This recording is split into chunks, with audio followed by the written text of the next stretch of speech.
16 by 9, the bigger picture. Energy drinks promise to charge you up, but are they safe? We put them to the test. This stuff sits beside the flavored waters, the Coca-Colas, the chocolate milks, and we think it's safe, and it's not safe. I intend to try and bring as much light to the suspicious nature of them as I can.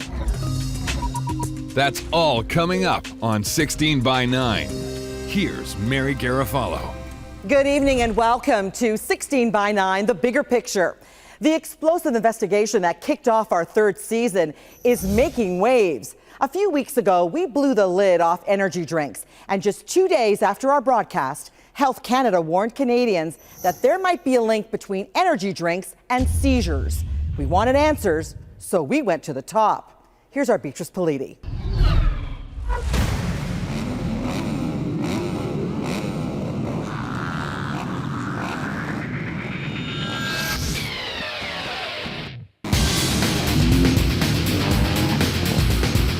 It's high adrenaline, heart pumping, mind blowing, an intoxicating mix of cool, speed, and attitude. It's all about high energy in the sport, in the faces of the fans, and it turns out, in their drinks.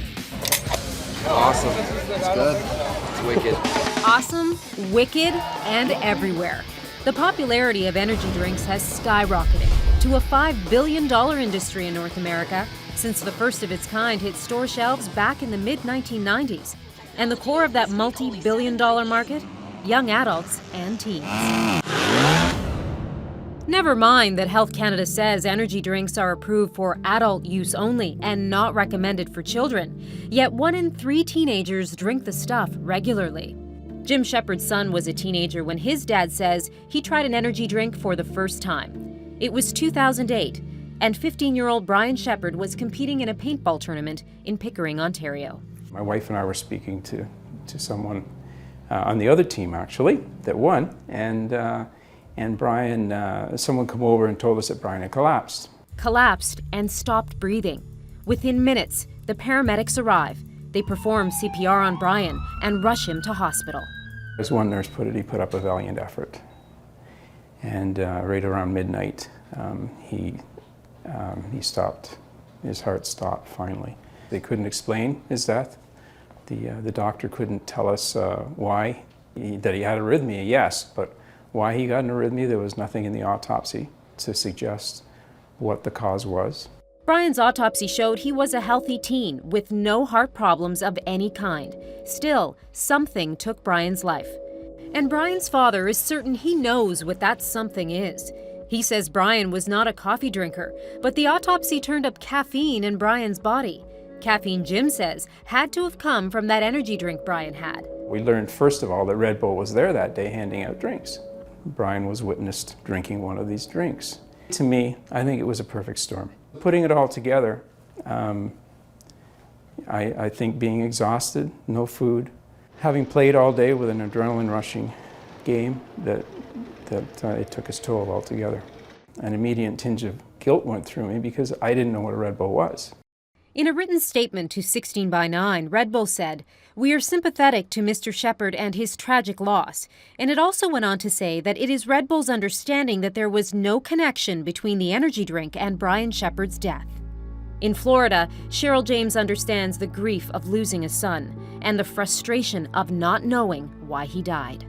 Have you ever known of a 19-year-old to just die for no reason? It doesn't happen. Something killed my son. Cheryl's son, 19-year-old Drew James, was a regular caffeine drinker, coffee and energy drinks. But his mother says one day Drew tried a brand of energy drink he'd never tried before, a drink called Monster Nitrous. The brand promises a buzz that's bigger than ever and a potent 5,000 milligram energy blend that will whip you good. He had made one comment about he felt kind of sick to his stomach, but it was instantly that his eyes rolled back and he started falling to the ground. Drew's autopsy listed the cause of death as cardiac arrhythmia due to ischemic cardiomyopathy, or oxygen and blood cut off from his heart. And the autopsy showed one more thing: caffeine in his blood. Your child doesn't just die. Something caused his heart to get out of rhythm. And it had to be the volume of energy blend and caffeine. Had to be. A grieving mother convinced. But can caffeine really be the cause of heart problems? Well, this caffeine expert, Ahmed Al-Sahemi from the University of Toronto, says even relatively low levels of caffeine can be a serious health risk. There's been some evidence that in some individuals, caffeine can cause an increase in heart rate and spikes in blood pressure. And for some people who have possibly a genetic predisposition to heart disease, could act as a trigger for a heart attack. But Al-Sahemi isn't the only scientist to support Cheryl's conviction energy drinks can be dangerous. Scott Willoughby, a cardiovascular researcher at the University of Adelaide in Australia, did a study on energy drinks. Willoughby had 50 otherwise healthy young adults consume a sugar-free energy drink. Then he tested their blood to see the effects the drinks had on them. They changed the profile of young, healthy individuals more towards the parameters we would expect to see from somebody who is elderly and has cardiovascular disease. Things like a higher risk of blood clots in the coronary arteries, heart disease, and even heart attacks. Not exactly the image of a young, healthy teen. This study is suggestive that there could be a link between energy drink consumption and cardiovascular disease. However, that is a tentative link at this stage. And the studies linking energy drinks to health risks are adding up. A study showing an increase in heart rate and blood pressure after consuming an energy drink. A study linking the drinks and seizures. A study linking them to increased high-risk behavior in youth. None of this science surprises this father who lost a son. What really frustrates me is when I hear industry say we have the strongest regulations in the world. The regulations are mere words. But we did get this from Health Canada records. 78 adverse events from energy drinks have been reported, including 2 suspected deaths. And those numbers likely don't paint the whole picture. Health Canada estimates that for every adverse reaction reported, 10 go unreported. Then how many are really out there? Are there 600, 6,000 in Toronto alone? Are there 6,000 in Canada, 60,000? And while Health Canada requires companies to put warnings on the cans, saying the product is not advised for children, pregnant women, or people who are caffeine sensitive, these 2 parents, who lost teenage sons, say those warnings aren't nearly enough. This stuff sits beside the flavored waters, the Coca-Colas, the chocolate milks, and we think it's safe, and it's not safe. I intend to try and bring as much light to the suspicious nature of them as I can. Still to come on 16 by 9. Health Canada has set the limit for young people. All these products are over and above what the safe limit is. That's all coming up.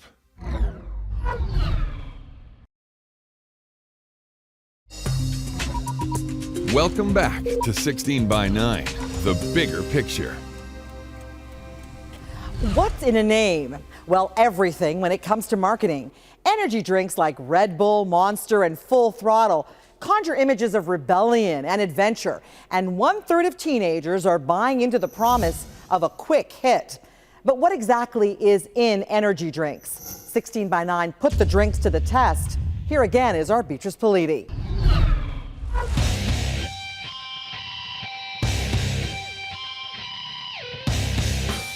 They are filling store cooler shelves and drink vending machines. They're called energy drinks, and they are quickly becoming one of Canada's most popular beverages. You can find them just about anywhere, and anyone of any age can walk in and pick up a can or 2. The colorful cans promise an energy buzz, claim to restore mental alertness, wakefulness, and even to give you wings. But some drinkers told us that hit isn't always a good one. They were telling me that it was the increased heart rate and that it could have stopped at any point in time, that I was close to having a heart attack. They said it was directly because of the energy drinks. I went and consulted my doctor, and basically she deemed it as me being in a coma, being out for in 2 days was a result of the energy drink. I've been mixed with a prescription medication that I was on at the time. Once I went to bed, I couldn't get up. Reports of increased heart rates, nausea, even pain in a drink approved by Health Canada as safe for adults only. A look at the label on one of these drinks might just give a hint about why the promised boost could go bad.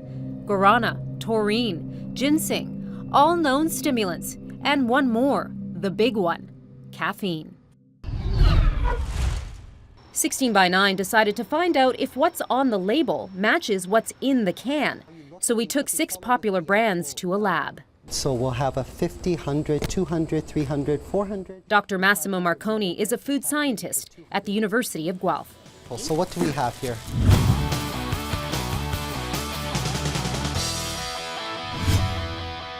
One by one, all 6 brands tested. The result. For all of them, they're slightly higher than what was reported. All 6 brands, every single can Dr. Marconi tested, had more caffeine than listed. And the culprit for those higher than listed levels could be this, an ingredient called guarana.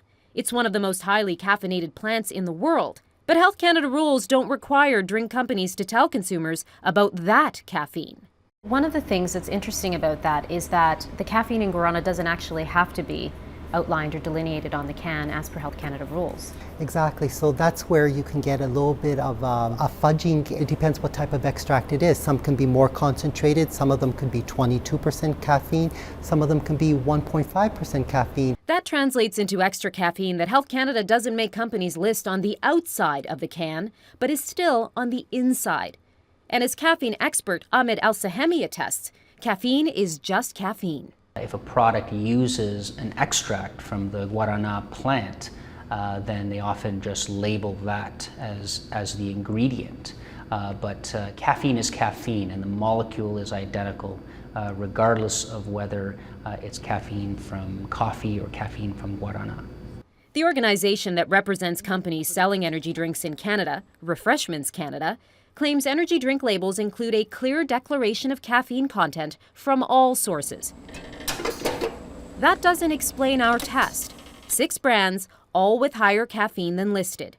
So we asked Refreshments Canada to explain, but they turned down 16 by 9's request for an interview, providing a written statement saying, energy drink products that are sold in Canada have been established as safe by Health Canada, and the caffeine levels found are within government regulations. But no matter what the real level of caffeine in energy drinks, there's an even bigger issue, what that caffeine can mean for kids. Health Canada has set the limit for young people, ages 12 to 13, at about 85 milligrams per average child.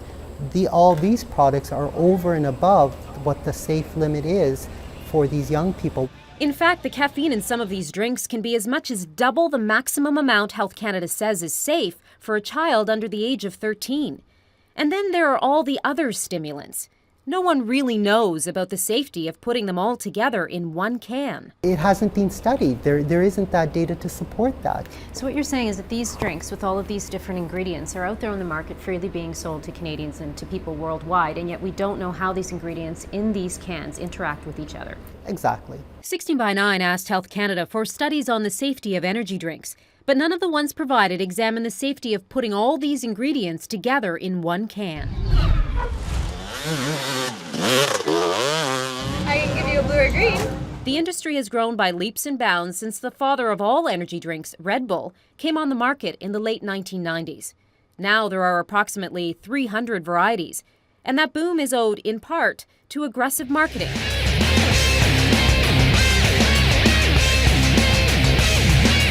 If you want to go hunting, what you do is you hang up by the water hole, because that's where the animals are going to show up.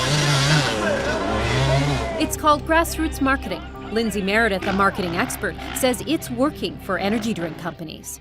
It's selling the sizzle just like it always has been, and it has to have the right gnarly look if you want to catch that younger age market. And that's certainly important if you want to get anybody between those ages of, say, 10 and 20. And for the right gnarly look, energy drink companies sponsor events like this. Some of the big brands out there, Red Bull, Monster, look, the names probably give away some of the issues right off the bat. It has to have a particular kind of image. Rockstar Recovery. Thank you very much. You're welcome. Energy drinks are considered natural health products under Canada's Food and Drug Act, approved for adults only. And handing the drinks out for free, just like we're seeing here, is considered a violation of the act. And it's a penny. And this, accepting a penny, well, that's technically okay. But that policy is under review by Health Canada. And then, at another event, this teen says no one asked his age before handing him a cup. Matthew McCartney, age 15. Our cameras also captured this. I have to hand it to Dad. Technically, she did the right thing, but the drink still went to a child. Yet energy drink companies maintain their target market is strictly 18 and older. Strange, because 16 by 9 discovered that just this past June, Red Bull products were handed out to students from this Winnipeg high school, and those cans came with a message. After all of the stress of these past weeks, the first thing you should do is take a flight up to party heaven, and Red Bull will give you the wings you need to get there. Sure looks like marketing to teens, so 16 by 9 requested an interview with Red Bull to explain. Red Bull turned down that request, providing this written statement. Red Bull has designed its marketing practices to be in full compliance with Health Canada regulations, adhering to the distribution policy requirements of the Food and Drug Act. But Health Canada is concerned about what 16 by 9 caught on video. Dr. Robin Marles is the director of the Natural Health Products Directorate for Health Canada. We have several instances that we have on camera showing that these energy drink companies are handing out free samples. Where's the policing on this? Our Health Products and Food Branch Inspectorate has been made aware of the instances that you've mentioned and others.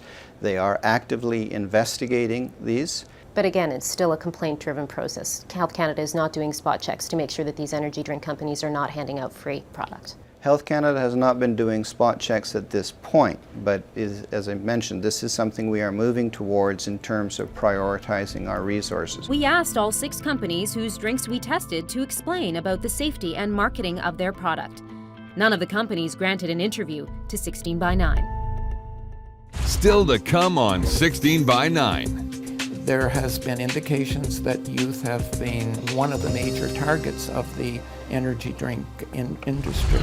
That's all coming up.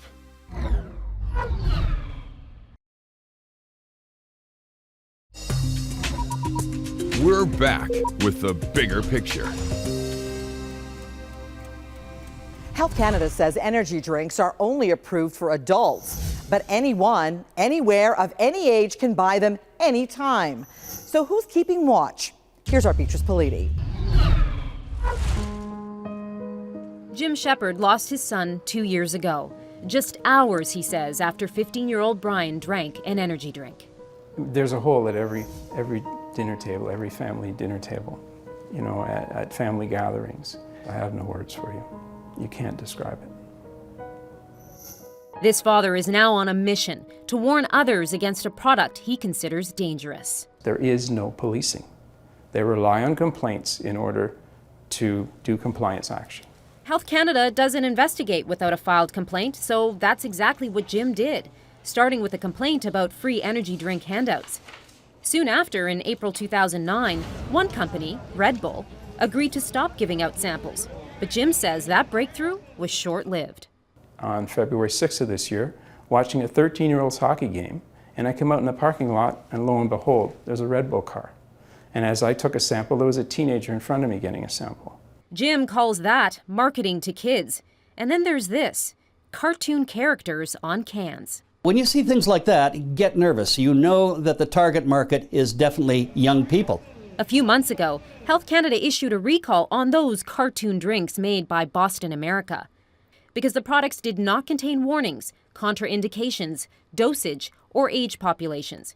But 16 by 9 discovered that recall is falling short. Donkey Kong Jungle Juice, Mr. Bounce. These are 2 energy drinks that Health Canada says are in violation of the Food and Drug Act and should no longer be sold in Canada. We managed to find these recalled drinks sitting on shelves at more than one Toronto store. They don't have anybody to do spot checks. I guess I'll have to complain because I'm the police. All of this has some Canadian doctors concerned, and the editor of the Canadian Medical Association Journal, Dr. Paul Hebert, is one of them. The idea was to put to parents that this is like giving a drug to your kid. This is exactly, caffeine is a drug. be very careful how you give it, if you should give it at all. If there are no real benefits to it, why are we allowing our kids to drink these things? Perhaps what we should do is err on the side of concern and safety. So arguably, I think the onus of proof is on companies, possibly on regulators, to prove to Canadians that they are safe. On Prince Edward Island, the drinks are banned on school property. PEI's chief health officer is Dr. Lamont Sweet. The energy drinks have an addictive compound in it. Youth in particular can become addicted, and certainly there has been indications that youth have been one of the major targets of the energy drink industry. And there is a major concern that we have that it is the new tobacco. What exactly is Health Canada doing to police energy drinks across the country? The agency says where the drinks are sold is up to the provinces. What's on the label is up to Health Canada. We have explicitly stated on every single label, as well as in all our public communications, these products are not suitable for children or adolescents. Adults only is what we have been very clear on. Is there a consideration to putting an age restriction on energy drinks? Absolutely. Some people might interpret an adult to be an older teenager. So we're looking at the possibility of defining it as 18 or older or 19 or older. Meantime, back in Toronto, Jim Shepard presses on, all in hopes enough information will convince Health Canada and the energy drink industry that better product labeling, warning of possible adverse reactions, is put into effect once and for all. If an adult wants to consume them, then they can. That's their business, as long as they're aware. As far as 18 and under or youths go, they shouldn't be available to them. We wanted more answers from the top about the safety of energy drinks, so we caught up with the woman in charge, Health Minister Leona Agluka. We have to investigate, and we have to then follow up with what the complaints were, and we'll make a decision from there. Is there going to be a change to the energy drink law? Once we've concluded the investigation, we don't know the outcome of that yet. So again, through the investigations that we'll be able to determine what next steps that we need to take. One of those steps is a new expert panel appointed by Health Canada investigating energy drinks and the energy drinks industry. Jim Shepard is cautiously hopeful all this will bring about changes. But those changes, if they come, are too late for Jim. The loss of his son Brian is with him every day. I have two boys, and if they both lived, I think they would have made a very positive contribution to this world. With Brian's death, I think the only way he's going to make that contribution is if I do it. Yes, I don't want him to die in vain. I don't want anyone else to live with the questions that my family does. And that's it for us tonight. If you have a story idea, just call us at 1-877-TEL-169 or visit our website at global16by9.com. I'm Mary Garfello. Thank you for watching, and from all of us here, good night. If you've got a story idea for 16 by 9, call our tip line.